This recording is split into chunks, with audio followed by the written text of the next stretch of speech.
Hello, this is Daniel Ritchie, the developer of Howler, and today I'd like to show you a new filter that is coming into version 9.5. We're calling it the local contrast filter.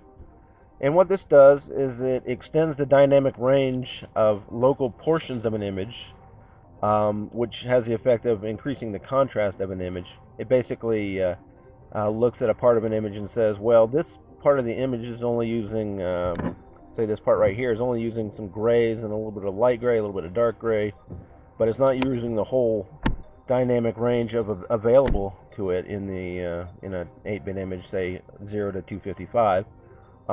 So it would be beneficial to increase the contrast, but we can't do it for the entire image because it'll change the rest of the image where a different part of the dynamic range is being used. But we're going to go ahead and apply this filter now. And for some reason, this filter seems to work really well on pictures of bicycles. But if you look at this image, you'll see that there's some brightly lit spots. There's some darkly lit dark spots from the bike being under a shadow. The bike itself is under a tree, and it's really not a really good photograph. So we're going to try and salvage it the best we can. I'm going to go ahead and go into that dynamic or that local contrast filter. As you can see right here, it's already stretched out those colors a little bit. These colors in the back that were really bright have gotten a little more contrasty. The colors that when the shadow had been enhanced some or brought up more, I'll dissolve that out. You can see they got a lot brighter, and the bicycle itself has stayed pretty much the same. So we're going to pick a value that we're comfortable with, say right about, we don't want it to get too weird looking. That's just a little too glowy, maybe, for our use. I'm going to take it down just about halfway or third. Hit OK. And we're going to go ahead and I probably should have stored a copy of that. So let me undo that and store a copy of that so we can compare this later. And I'll redo that by clicking right-clicking on that, the undo button there. And there's still other things we can do to this image. This was a photograph taken in a cheap $30 camera, fairly high res, like 4,000 by whatever. But we've downsampled it some, so we're going to go ahead and sharpen that also. I'm going to use digital photo enhance, which is the same as a unsharp mask, except it works only on the value channel, so it doesn't create as much noise as a regular unsharp mask filter would. So it's a little bit better quality. You also have the option of smoothing out the color, which we don't really need to use. But we're going to go ahead and increase the sharpness of this a little bit. Hit OK. And there's a few other things we can do. Usually, for viewing an image on a CRT, a LED screen, a little bit behind the times here. In the LED screen, it doesn't hurt to increase the saturation. Now, if you're going to send this out to print, that's going to be really oversaturated. But for a CRT, if you're going to put it on the internet, a little extra saturation is always a good thing. And there's a bit more we can do to this too. Since the bicycle itself is still a little bit dark, it might help to go ahead and add a curve adjustment to just brighten that up a little bit. And we don't want our background getting too light. And we want our dark still to be dark.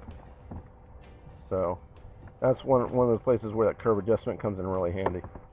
And you hit OK. I wish that would stop popping up. I want to fade that out a little bit because that's a little too much of what I wanted. Something right about there.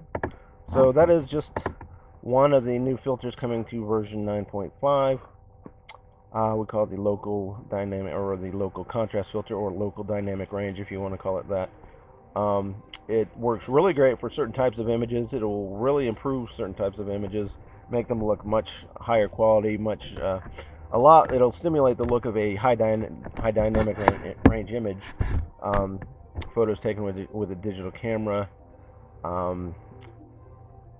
Doesn't do too well on skin tones at this point. So there are some types of images you want to avoid using, or you might want to do additional editing to them, additional masking, or that sort of thing. But for some types of images, it just works absolutely fantastic. So let me store a copy of this, and we'll compare the original. That was that original. It looks just like a pretty much unprocessed raw, taken with a cheap digital camera photo. And then there's the enhanced version. You see the background is kind of more unified looking. The bike itself stands out better. It doesn't look quite like it's just sitting under a shadow, at least as much as it used to. The colors are getting a little weird, but it's kind of artistic in a way as well. You might want to cut the difference and fade between the two halfway or something, but so it looks a little more natural. But that is up to you, of course. I'll show you a few more images, which happen to mostly be pictures of bicycles, but this was just a picture of the bicycle in a rose bush. Applying that dynamic range has really increased the detail in this image. You can see this the ground, this road in the background is really rich and deep looking. That yellow stripe in there is very rich looking. The ground colors are all uniform. They don't look like they're sitting in a shadow somewhere. All these greens are vibrant, and this leather is just absolutely luscious, rich-looking leather color. Has been enhanced quite a bit, and all the blues in the original bicycle colors are still there. So, I could go on and on about pictures of bicycles, but I think you'll get the idea. This is just another feature coming to Howler, and I'll talk to you again later.